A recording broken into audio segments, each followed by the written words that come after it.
beards, boo-boos, and... Does God ever make blunders? Hang on for the loop! 4, 3, 2, 1. Liftoff. We have a liftoff. I'm Ricky. I'm Jamie. And this is your mail. In case you're new here, we like to take an episode and do a little thing called Loop Show Likes You. And why do we call it Loop Show Likes You? Because we do. We here on the Loop Show like you. And you in the back, and you in the front, and all of you. And we like your mail. We like your challenges. And your big questions. And you send us so much mail. Look at all this. Yeah, and huge shout out to Minnesota. Woo, Minnesota. We have so many friends up there. It's the North Star State. Oh, and did you know that their capital is St. Paul and that they officially became a state in 1858? Why do you know so much about Minnesota? I know so much about all the states. No way. Okay, true. What about Nevada? Oh, their state flower is the sagebrush, their capital is Carson City, and they are home to 9 types of squirrel. Wow, okay, well, let's take a break from state facts and get to some facts that our Loopsters want us to know about them. Woohoo, let's do it. Okay, I choose you. All right, this one, is from Elizabeth, and it says, my brother broke his collarbone in a sleeping bag. Was the sleeping bag rolling down some stairs? I mean, surely he wasn't just sleeping. Surely there was some, activity going on. Wow. Oh, was it one of those sleeping bag races? Like, instead of a potato sack race, you were actually doing a sleeping bag race? One of those classic sleeping bag races. Have you ever broken a bone? I have. I broke this bone in my hand, and I broke it inside of a bounce house. Oh, what? You would think one of the safest places to not break a bone. But I managed to do it. But it's a clean break, and then I wore a cast, and now it's all better. And now my hand is stronger. Okay, Carolina wants us to know, one time I put my grandparents' cat in a bonnet. That's so cute, and she drew a picture, too. Look at this. That's so cute. I wonder how the cat responded. Did it like the bonnet? Or did it shake like this and tried to get it off the whole time? Animals wearing clothing is one of my top 10 interests, and we're going to give you a quick list of best animal clothing combinations. Number 1. Number 1, squirrels at a dinner table wearing a little neckerchief. It's adorable. Number 2. Dogs wearing any kind of collared shirt, especially if their hands can be shown doing other normal human things. It's phenomenal every time. Number 10. Okay, so any sea creature wearing bathing suits, because it's just come on. I mean, they are out in the water. Why? They don't... Okay, I'm starting a book collection and have around 30 books so far. That's really good. Okay, so fun fact, you actually need only 500 books to be considered a library. Only 470 more. You're so close, you're on your way. I'm really bad at math, that kind of stressed me out. I'm sweating. Another. Jaden wants us to know, I have been playing soccer for 9 years and I am 10 years old. Wait, whoa. Whoa, so did you start as soon as you started walking? Let us know. What was the first team you played on? Or did you just like to play independently? Oh wow, that's amazing. Congratulations. Those are some wonderful facts. And speaking of wonder, check this out.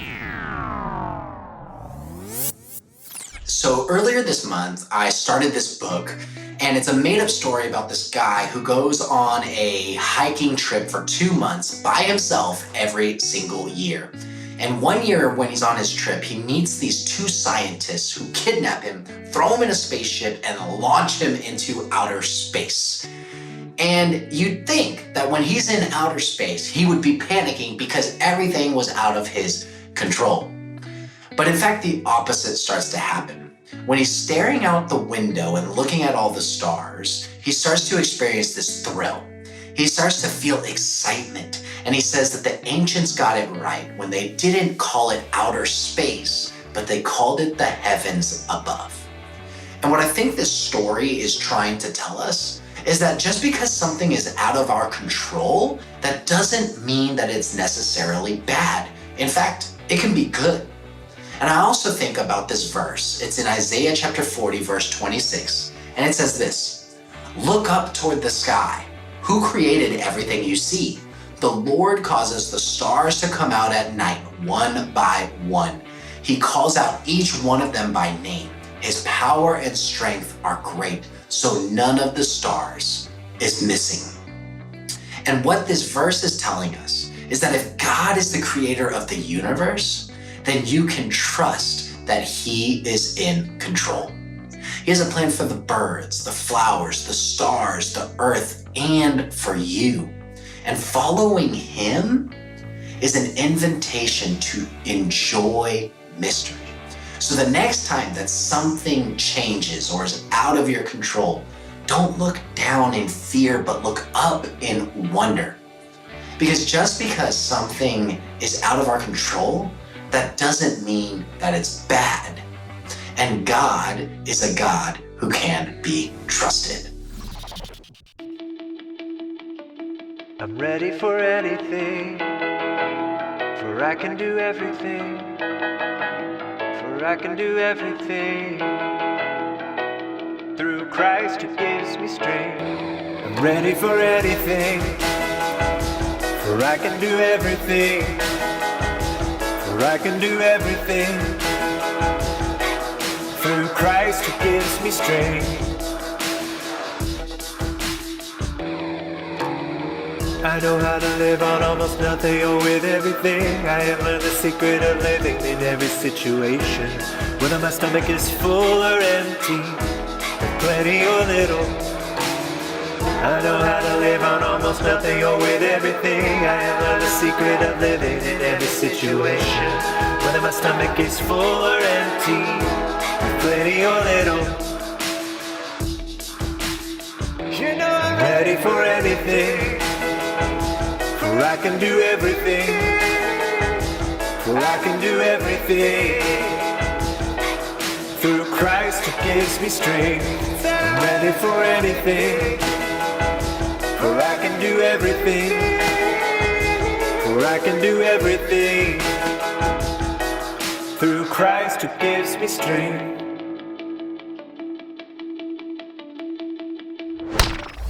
Even when things seem out of control, God is in control. Jamie, what reminds you that God is in control? The Holy Spirit. I feel like the Holy Spirit guides me. The other day, for example, I was reading a recipe and I started skipping ahead on the instructions and I started to feel really overwhelmed about what I was baking. And I felt like the Holy Spirit guided me to say, this is what you do in life.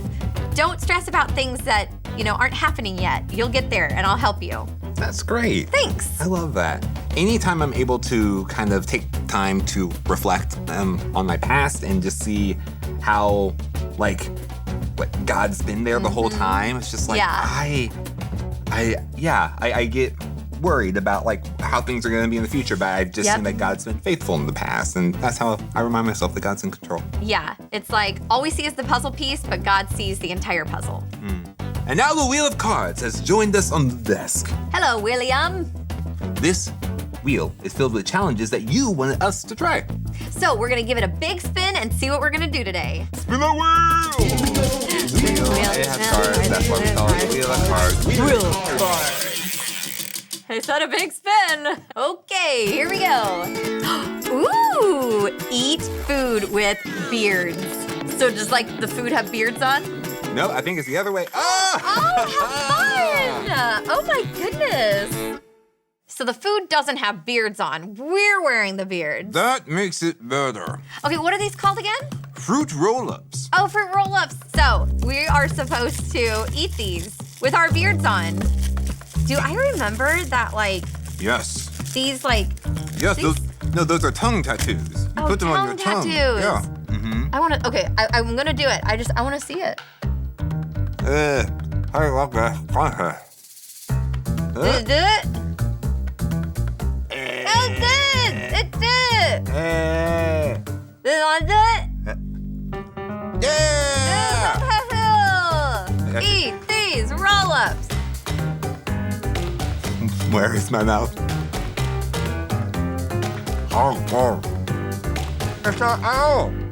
hair. Oh, I'm eating so much of this beard. This is much messier than what I'm used to with my regular beard. Extra protein. Whew. Oh, what is this? Is this butternut squash? Is this baby food? I think it could be baby food. It's baby food. Food with beers. Food with beers. Food with beers. Baby food. Yes. I'm getting hints of butternut squash. Yes. Yes. I'm getting hints of mashed vegetables. Let's see what delicacies we have here. Let's see. Much better, I do say, Scotty. Much better. Oh, I'm missing in my mouth entirely. Well, Hints of apple. and I do believe. Sauce. So you have a little something. Yes, there you go. Did I get it? Did I get You're it? getting it. Could we get some scissors just to make a larger speaking apparatus? Haha. Bring on the third course. Oh, we've got us some stew here. Oh no, pork and beans. Look at all these beans. That's a good chunk. Cheers. Oh, no. Oh gosh, don't gag yourself. Nope, it's okay. It's just the beer. I can't get the carrot. Ah. Oh no, I've got the bottom of my beard in my stew. Whatever will I do with my beard in my stew? You wring out the beard. You wring out the beard. The noises mean that it's working. That is one of the most disgusting things I've ever seen in my life. That was quite the challenge. I love the imagination of our loopsters. You come up with some really great challenges. And some really great questions. And we do our best to try to answer them. Let's see what our question is for the day. Ooh, thank you. Does God mess up? Ooh, that's a really good one. Is God perfect? Yeah, let's get you some answers.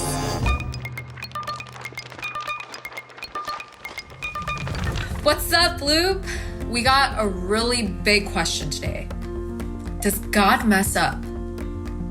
Does he ever make mistakes? Is he really that perfect? Let's check the source. The 5th book of the Bible is called Deuteronomy, and at the end of the 31st chapter, God and Moses are having a chat. Totally normal thing for them to do because they were tight. So God tells Moses that the generations after him are going to make big mistakes. They're going to ignore God and pretend to know better than him. So God tells Moses to write this song. He says, "Teach them this song about my faithfulness so that when they forget who I am, this song will remind them." Chapter 32 is that song. I will proclaim the name of the Lord. Oh, praise the greatness of our God. He is the rock, his works are perfect, and all his ways are just. A faithful God who does no wrong, upright and just is he. Deuteronomy 32, 3-4.